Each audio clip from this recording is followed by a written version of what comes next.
We all know that from the early 90s, China started to be known as the World Factory. It used to be a source of cheap labor and products for the world's retail chains. Fast forward to today, and China is the world's second economy.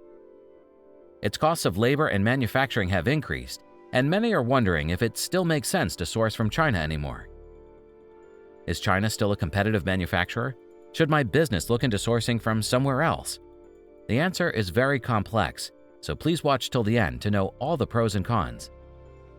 Recently, there's been a lot of talk in the media about moving supply chains to other countries like Vietnam, Bangladesh, Cambodia, India, and so on. These countries have cheaper labor costs, and also with trade tariffs imposed on China in recent years, it would make a lot of sense to move your supply chain away from China. However, this is not easy to do at all, and despite political tensions and higher labor costs, China still has many advantages. While many multinational corporations have moved some of their production to other Southeast Asian countries, they still maintain a significant presence in China, and this is not by chance. Although labor costs are cheaper in other Southeast Asian countries, they lack diversity in the supply offer and in qualified labor. This is fine for large quantities of labor-intensive products that require repetitive labor and minimal skills, like apparel, footwear, furniture, etc. But for more complex products that require technical expertise, China is in no short supply of skilled labor across all industries. Another disadvantage of Southeast Asian countries is their supply network. For example, Vietnam imports 70 to 80% of the textiles used in production from China. Since China has been the world factory for such a long time, it has a very mature manufacturer base across all industries. Another advantage is that China's different industries have systematically clustered in the same area, having access to materials and specialized skilled labor in close proximity. For example, let's take a town that specializes in garments. Besides loads of garments factories being located in the same town, they also have textile manufacturers for zippers, buttons, or other apparel accessories, and garments manufacturing equipment and machinery suppliers in the same area. This lowers material delivery times and logistics costs. This also allows Chinese manufacturers to be able to have low MOQs no matter how custom the product. At the moment, the only types of companies that have been able to move some of their supply chain away from China and have been able to benefit from the lower labor prices are big multinational corporations, and only from industries that require low skills.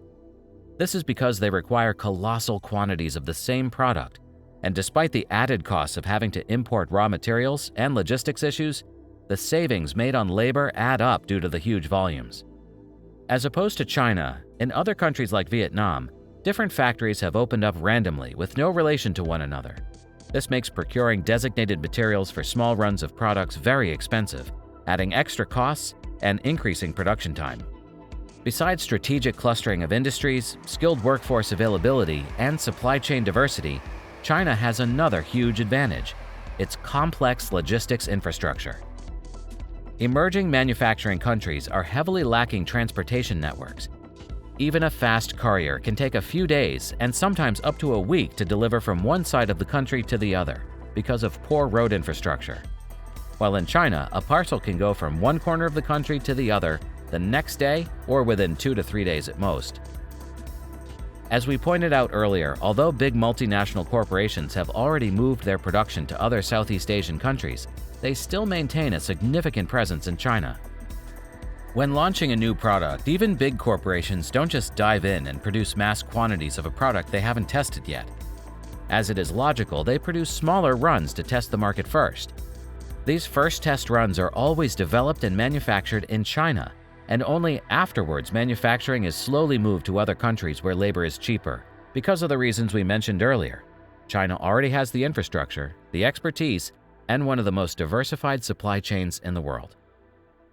However, for high-end or luxury products, even big brands always choose to manufacture in China over manufacturing in other Southeast Asian countries. China has been shifting towards manufacturing high-quality and high-tech products, and made in China is no longer associated with cheap, inferior goods. Also, to compete with countries with cheaper labor, many Chinese manufacturers have started heavily automating their production processes.